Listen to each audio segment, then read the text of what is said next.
Welcome to Cinemophile, where we bring you the best in independent, documentary, and foreign films, and we talk to the people who made them. I'm your host, Mike Caspar, and you can find out more about the program by going to cinemophilepod.com. Hanging by a Wire recounts the true story of a routine school commute that turned terrifying when the makeshift cable car's wire snapped, leaving 8 passengers, including 6 schoolboys, suspended hundreds of feet above a ravine in the remote foothills of Pakistani Himalayas. The visuals and everything else about this film are just so compelling and wonderful. Great story. Hanging by a Wire. We're joined today by the director, Mohammed Ali Naqvi. Mo, welcome to Cinemophile. Thank you. Thanks for having me, Mike. Thank you. You were kind enough to come on for your previous work. Among the Believers, terrific film. Really, and it came, as I recall, at a time when there's no shortage of misunderstanding about the Muslim world. It was an enriching experience for a lot of reasons. So thank you Thank for, you. Thank you. yeah, thank you. I assume the whole world heard about this as it was happening.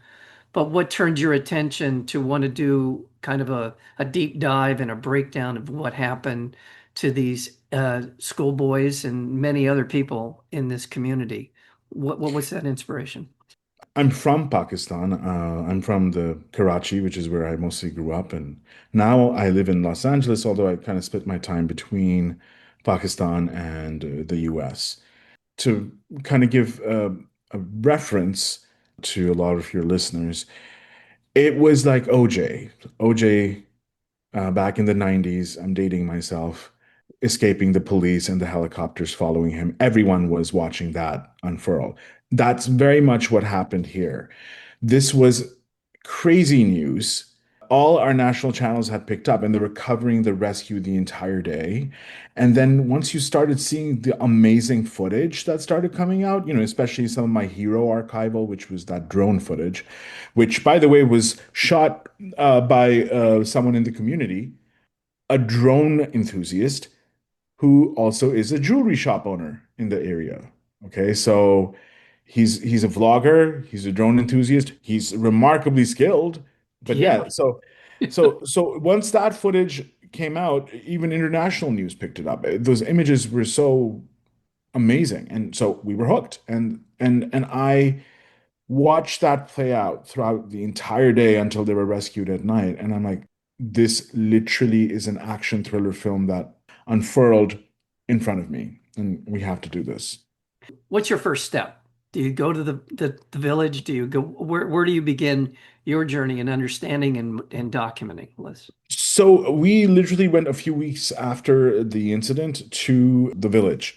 This story takes place in the Himalayan mountains, the foothills. In fact, it's two ranges kind of colliding, Hindu Kush and the Himalayan foothills, in Alai Valley, which is in North Pakistan, in the North province of KPK. The closest town is Batagram. And to get to this village, it's about 40 kilometers from Batagram, but it takes 4 hours to complete that journey because it's literally you're going up an ancient road, kind of like the Oregon Trail in the Himalayan foothills. It is terrifying. And I can tell you when we went, we had like a 6-inch margin of error. Like if our Jeep swerved wrong, we'd like kind of plummet and fall. So we went up into the Himalayan mountains, going up this crazy road. It took 4 hours, and we got there, and we got to this beautiful village, which is where this incident took place in Alai Valley.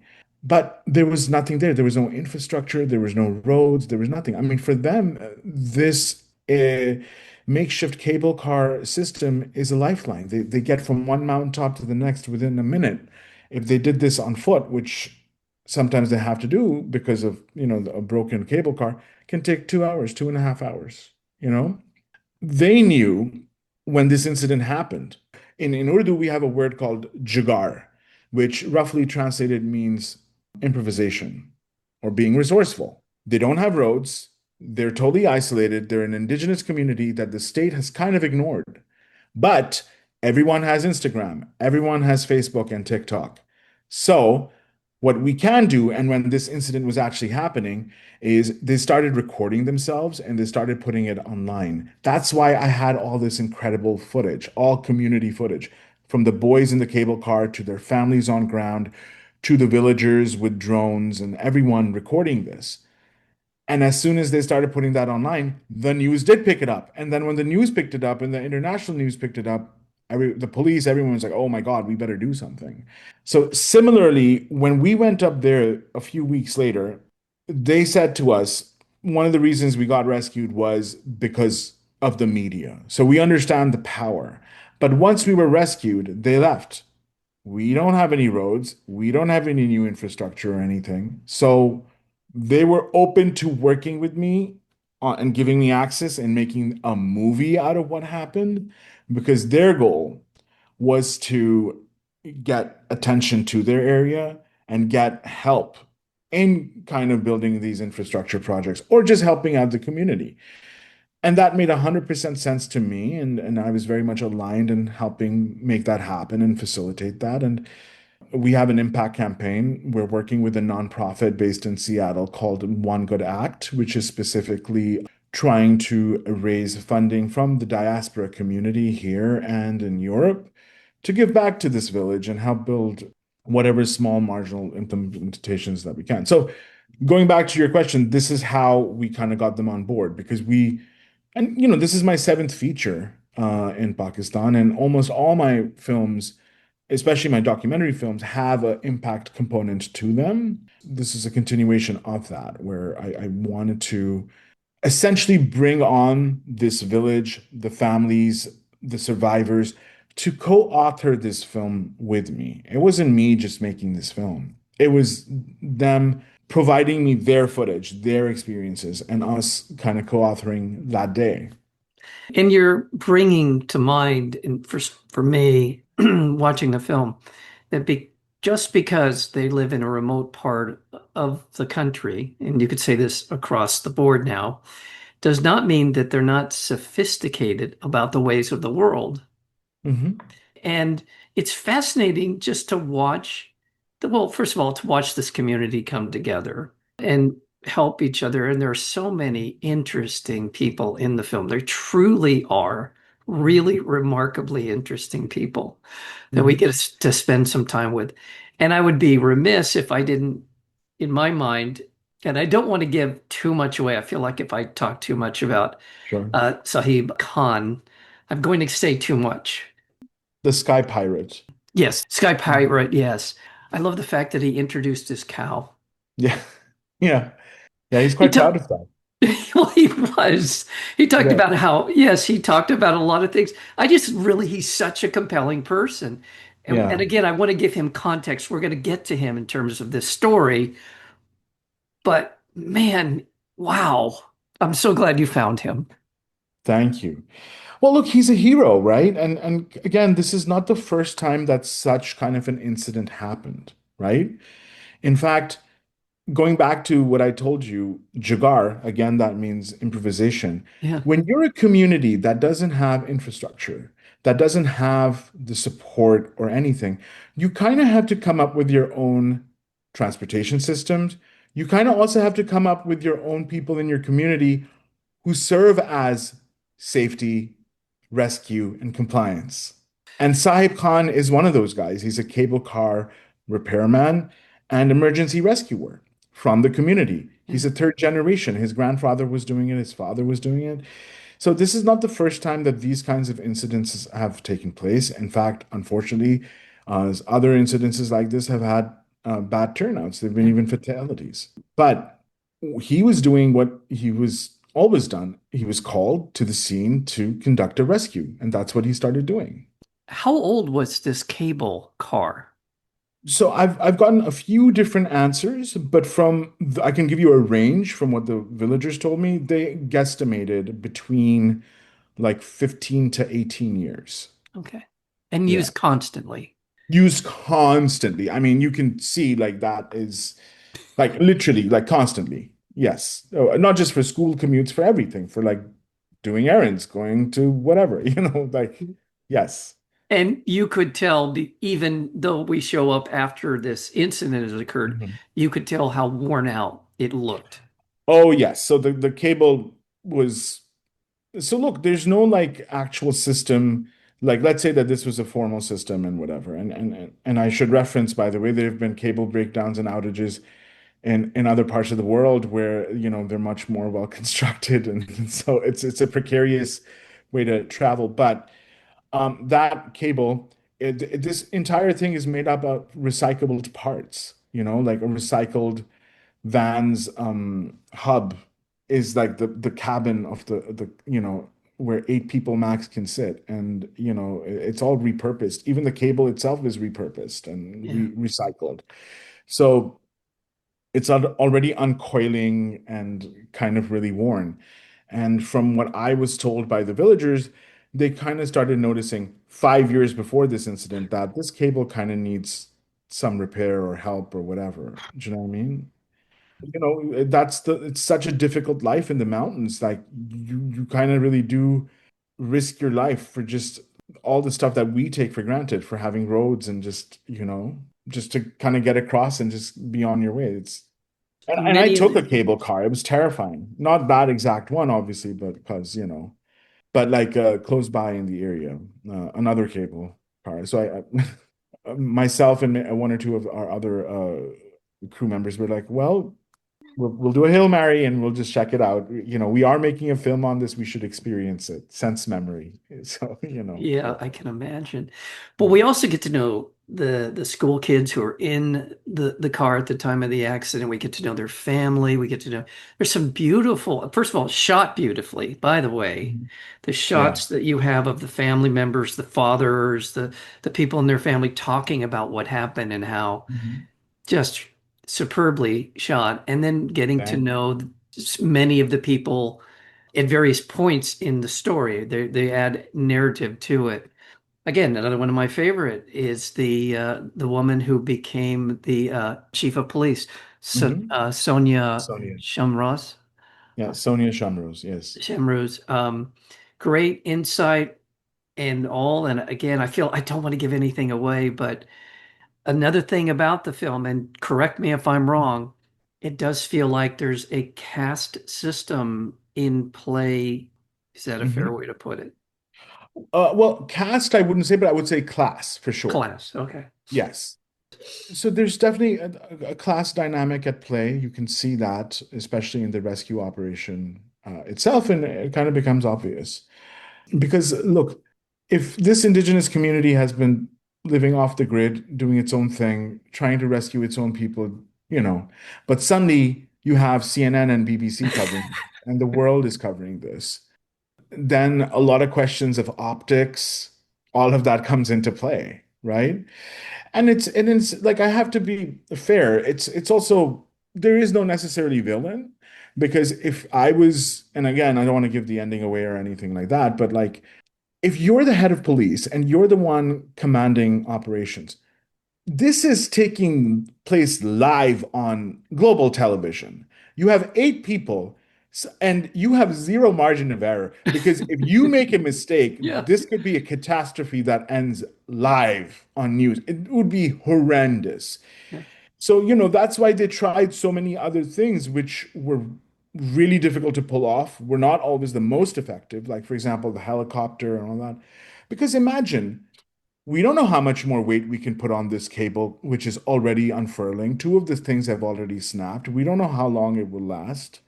And the Sky Pirate is amazing. He's been doing this forever, but he also has equipment. It's not compliant. It actually grinds against the cable. It could actually cause it to, so then these kind of questions come into play. Then suddenly, do we look to the other rescuer from the city, the gym bro, Ali Swati, right? Who's also one of my favorite characters because he has the equipment that is viable. Those are the tough decisions that one has to make. Maybe But optically it might not look the nice, but you have to privilege safety and you have to follow your SOPs and standard procedures. well, and that's what makes Hanging by a Wire so compelling is we see all of these different plans play out. Yeah. And God, I just want to say things I shouldn't say because it's so great.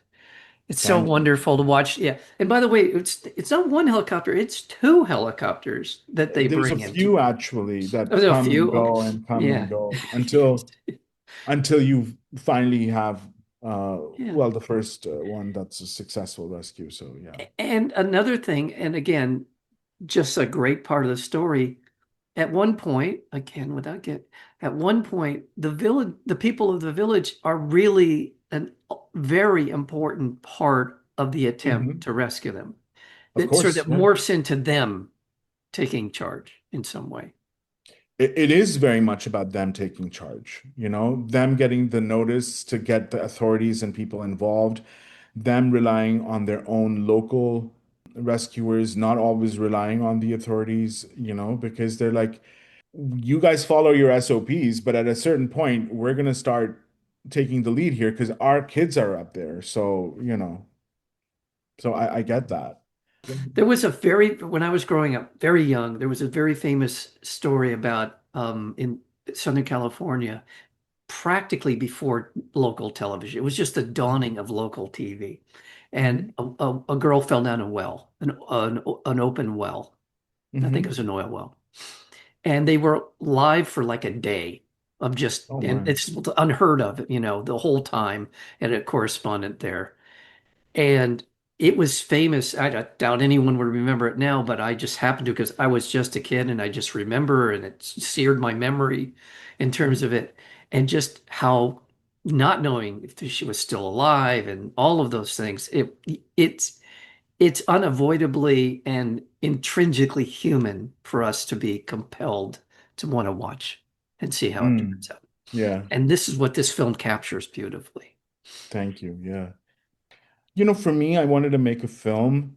I've been making documentaries. I've also done scripted work and fiction work, but I've been making documentaries for a while. And I thank you for referencing my earlier work, Among the Believers.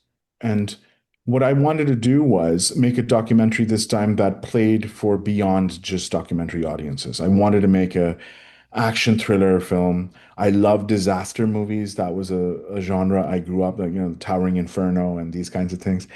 And when I was growing up, I loved, I grew up on a lot of 80s, 90s action films like Die Hard, Cliffhanger. So I literally that kind of what is inspired this film, like those genres, Well, basically. I'm going to say to the audience, even Hmm. if somehow you know what happens or you think you know what happens, it's very compelling either Hmm. way. Somehow, some way, Thank somebody you. tells you, oh, this is it's just very compelling. And all of the people, everybody's interesting. I mean, that's a testament to your Thank filmmaking you. and your ability to pull us into their stories.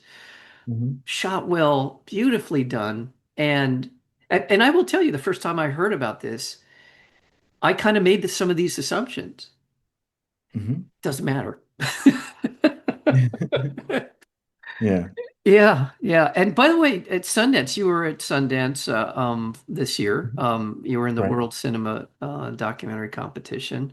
You've been to Sundance a few times with your work before, right? This was my first time as a feature doc opener, on a day one premiere. Day one premiere. Congratulations on that. Thank you. Yeah. There's so many people that I want to talk about, but I feel like I'm going to give too much away. And it is in the discovery, getting to know them. And there's a as you there's an irony in the way that this plays out at the end of the film. The Yeah. irony of the attention that I hope that Sahib, am I saying that right, Sahib? Sahib Khan, Yeah, yes. Sahib Khan. I hope that he's living the life he wants. I truly do. Yes, I mean he's doing well. I mean all of the people look, it's such a universal story. And it has those parables that we all kind of grew up with like classic Hollywood, not just Hollywood, but even beyond Hollywood, like just drama. A great hero can come from anywhere. And when we all work together, we can move mountains and accomplish great things. Yeah. I'm so glad that you liked the film. I really wanted it to be a visceral thriller and a really fun cinema experience. And I hope your other listeners, come to the theater. We're opening in North America on August 28th. We'll be going to different cities and also in the UK. So we open in New York and London, and then we'll be traveling around the States, Canada, UK, and Ireland. You're opening at the Quad Cinema in New York City on the 28th. Not the Quad, the Angelica East on the Oh, 20th. it's this Quad. Okay. Yeah, Angelica Yeah. East, very good. Yeah. And also, I don't see anything for LA. Where are you opening here? Lemley Royal on September 3rd, followed by a week run at Lemley Glendale. And then, we'll be at Music Box in Chicago. We're in Sedona. If you actually go to the website Okay. hangingbyawirefilm.com, you'll see our entire schedule. We're Very. actually opening in Montreal day after on Cinema du Parc. You're And being released through Abramorama, which is a great distributor to be a part yeah, of. yeah. Yeah. Abramorama here in the North America, and then Dog Wolf in UK and Ireland. And then later this year, we'll be on a streamer towards the end of the year, so more people will get to see it. Yeah. But my hope and wish is that people see it on the big screen because this is one Amen. of those. It looks Yeah. great. It really, I mean, I know what you're saying. It is a big Yeah. screen film. Okay, well, congratulations to you, Thank you Mohammed. so much. Mohammed Ali Naqvi. Thank you so very, very much for your time. I appreciate any time. Come back and thank you. Thanks, Mike. You have been listening to Cinemaphile with Mike Kaspar, the place where you will hear from the best in independent documentary and foreign filmmakers. Please check out our previous interviews as well as upcoming interviews and special programming by going to cinemaphilepod.com. We are also available on Apple Podcasts, Spotify, and YouTube, searchable under Cinemaphile with Mike Kaspar. Until next time, thank you for listening.